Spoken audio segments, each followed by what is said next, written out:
Subscribe कीजिए हमारे YouTube channel Islamic world को और इस बेल आइकन को दबाना ना भूलिए हर रोज नया इस्लामिक वीडियो देखने के लिए। शुक्रिया। दोस्तों, अल्लाह जिसको चाहता है बेटियां अता करता है और जिसे चाहे बेटे अता करता है। याद रखें, बेटियां भी अल्लाह ही देता है और बेटे भी अल्लाह ही अता करता है। लेकिन अल्लाह ने कुरान पाक में पहले बेटियों का जिक्र किया है। लेकिन अफसोस, आज कुछ लोग बेटियों को अपने ऊपर बोझ समझते हैं, वो बेटियों को पैदा नहीं करना चाहती। इसलिए आज का हमारा यह वीडियो ऐसे लोगों के लिए बहुत खास है जो बेटियों को बोझ समझते हैं।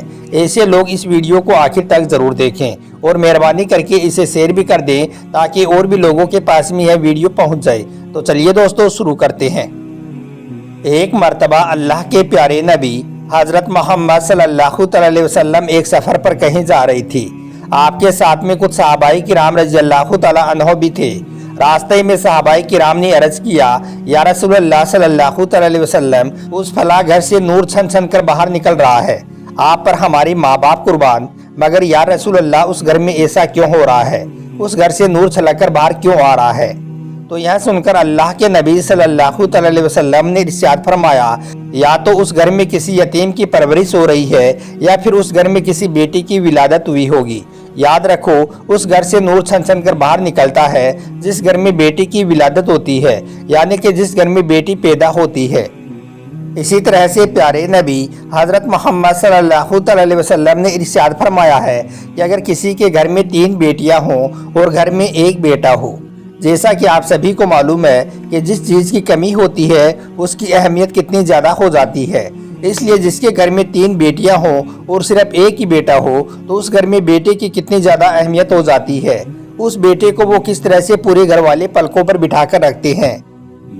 मगर यहाँ पर आप गौर करें कि अल्लाह के नबी सल्लल्लाहु अलैहि वसल्लम ने इरशाद फरमाया है कि अगर किसी के घर में 3 बेटियां हों और घर में 1 बेटा हो और अगर वो कभी किसी सफ़र से वापस घर आए तो पहले वो अपने उस इकलौते बेटे से ना मिले, बल्कि वो पहले अपनी उन 3 बेटियों से मिले। पहले अपनी उन 3 बेटियों से मुलाकात करे और अगर सफ़र में कोई तोहफा खरीदा है तो पहले वो तोहफा अपने बेटे को ना दे, बल्कि पहले वो तोहफा अपनी उन 3 बेटियों को दे। ऐसा इसलिए क्योंकि बेटियों का दिल बड़ा नाजुक होता है, बेटियों का दिल बड़ा कमज़ोर होता है। अगर तुम वो तोहफा अपने बेटे को दे दोगे तो बेटियों का दिल टूट जाएगा।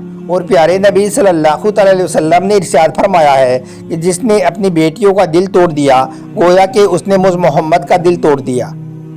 इसी तरह से एक मर्तबा एक महफिल में अल्लाह के नबी सल्लल्लाहु अलैहि वसल्लम ने इरशाद फरमाया कि जिसके घर में 3 बेटियां हों और वो उन 3 बेटियों की अच्छी तरह से परवरिश करता हो, उनकी अच्छी तरह से शादी कर देता हो, तो वो जन्नत में मेरे इतने करीब होगा। फिर आपने अपने हाथों की अंगुलियां दिखाई और फरमाया कि जितने करीब मेरे हाथ की यह दोनों अंगुलियां हैं।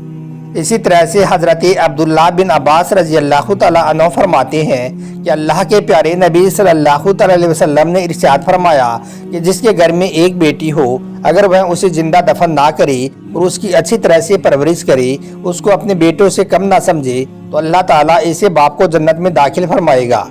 इसी तरह से हज़रत अबू हुरैरा रज़ियल्लाहु तआला अन्हु का बयान है कि एक मर्तबा प्यारे नबी सल्लल्लाहु अलैहि वसल्लम ने इरशाद फरमाया कि जिसके घर में 3 बेटियां हों और अगर उसे वो अपनी गरीबी की वजह से उनकी तरबियत और परवरिश में खूब परेशानियां उसको उठानी पड़े और वो उन सारी परेशानियों और सारी तकलीफ़ों को बर्दाश्त करते हुए सब्र से काम ले, तो अल्लाह ताला उन तीनों बेटियों से प्यार भरा बर्ताव करने की वजह से अल्लाह ताला उसे जन्नत में दाखिल फरमा देगा।